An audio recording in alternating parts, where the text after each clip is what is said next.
As they had no horses they cannot have gone far. Yours is the first house we have searched, for the servants all say the same, that the son of Ameres was frequently here."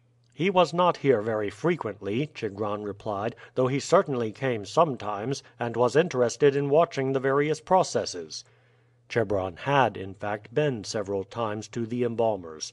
Amuba had accompanied him, although he himself would have preferred staying away, for to him the whole scene was repulsive. Chebron's temperament differed, however, widely from that of his friend. The dead were sacred in Egypt, and all the rites and ceremonies connected with them bore a religious character. They had no fear of death, and deemed it but a sleep that would last 3,000 years. It was for this reason that the bodies of human beings and the sacred animals were so carefully embalmed and laid away, either in massive tombs or rock hewn caverns. They believed, and as has been proven rightly, that the remains so carefully prepared would endure for that time, and thought that when the spirit returned to it it would resume its former shape in all particulars. Thus the dead of all ranks were embalmed, the process, however, in the case of the wealthy differing widely from that to which the bodies of the poorer classes were submitted. There were many kinds of embalming, varying according to the means of the family of the deceased. The process employed for the wealthy was a long and expensive one. First an official called a scribe marked on the side of the corpse where an aperture should be made. This was cut by another person, who after doing so fled, pursued with execrations and pelted with stones, as although necessary the operation was considered a dishonorable one, and as an injury to a sacred body. Through this aperture the embalmers removed the whole of the internal organs, which, after being cleansed and embalmed in spices, were deposited in 4 vases, which were subsequently placed in the tomb with the coffins.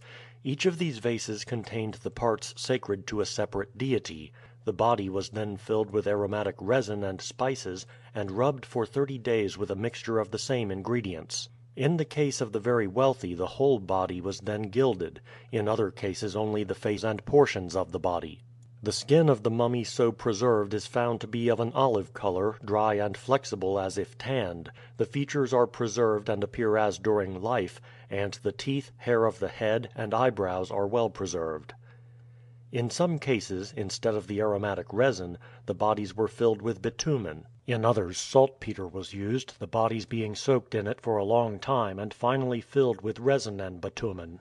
In the second quality of mummies, those of persons of the middle class, the incision was not made, but resin or bitumen was used and the bodies soaked in salt for a long time.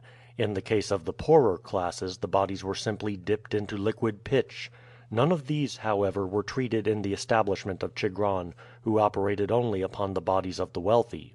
After the preparation was complete the body passed from the hands of the embalmers into those of another class, who enveloped it in its coverings. These were linen bandages, which in the case of the rich were sometimes 1,000 yards in length. It was then enclosed in a sort of case fitting closely to the mummied body.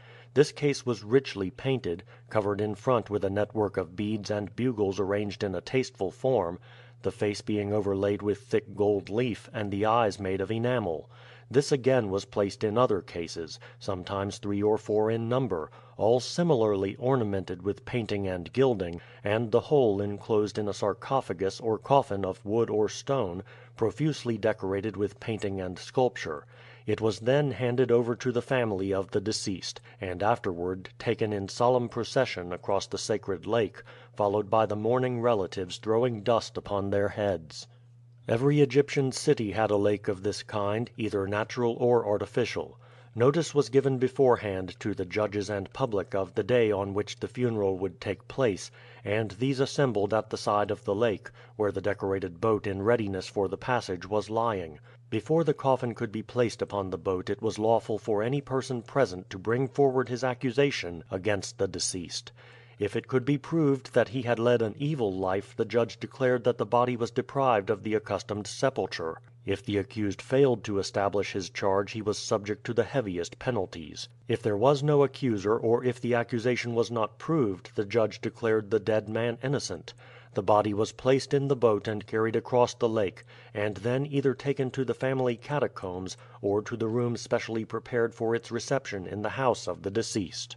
The greatest grief and shame were felt by the family of those deprived of the right of sepulture, for they believed that thereby he was excluded from the mansions of the blessed, and that in the course of the transmigrations through which his spirit would pass before it again returned to a human form, it might be condemned to inhabit the body of an unclean animal.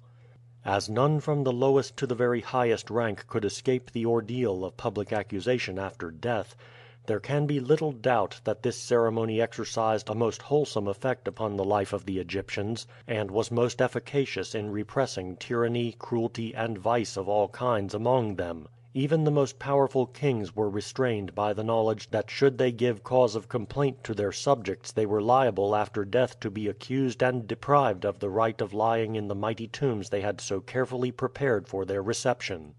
Chebron's brain, therefore, while he was watching the process of embalming, was busy with thoughts and fancies as to the future of the spirit that had inhabited the body he looked at. Had it already passed into the body of some animal? Was it still disconnected and searching for an abode?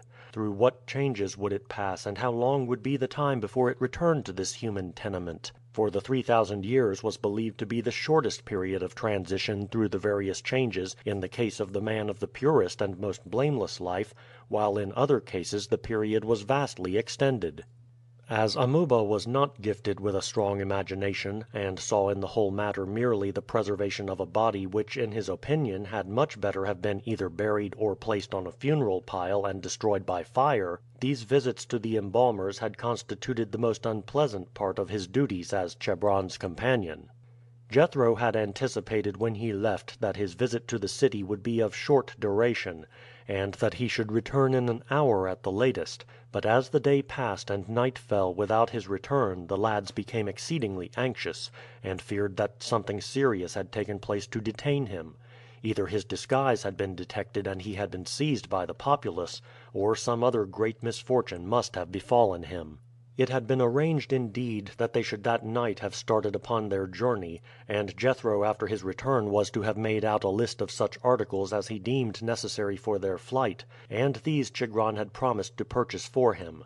Their plans, however, were completely upset by his non-appearance, and late in the afternoon Chigron himself went down to the city to ascertain, if he could, if Jethro had been discovered, for his name had been associated with that of the boys. It was not believed indeed that he had taken any actual part in the slaying of the cat, but it was deemed certain from his close connection with them, and his disappearance shortly before the time they had suddenly left the farm, that he was in league with them. Chigron returned with the news that so far as he could learn nothing had been heard of Jethro. No other subject was talked of in the city but the event of the previous day, and the indignation of the people was equally divided between the murderers of Ameres and the slayers of the sacred cat.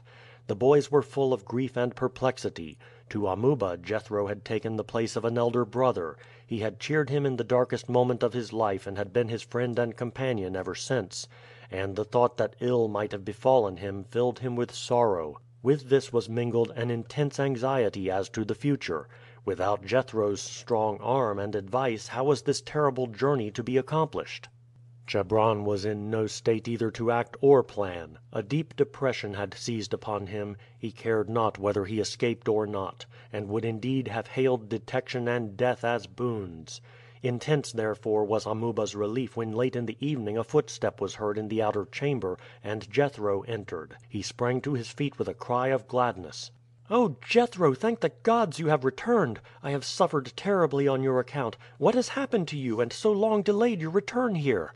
"There is fresh trouble," Jethro replied in a stern voice. "Fresh trouble, Jethro? In what way?" And even Chebron, who had scarcely sat up languidly on his couch on Jethro's entrance, looked up with some interest for Jethro's answer. "Mysa has been carried off," he replied grimly. Chebron sprang to his feet. He was devoted to his sister, and for a moment this new calamity effaced the remembrance of those which had preceded it. "Mysa carried off!" he exclaimed at the same moment as Amuba.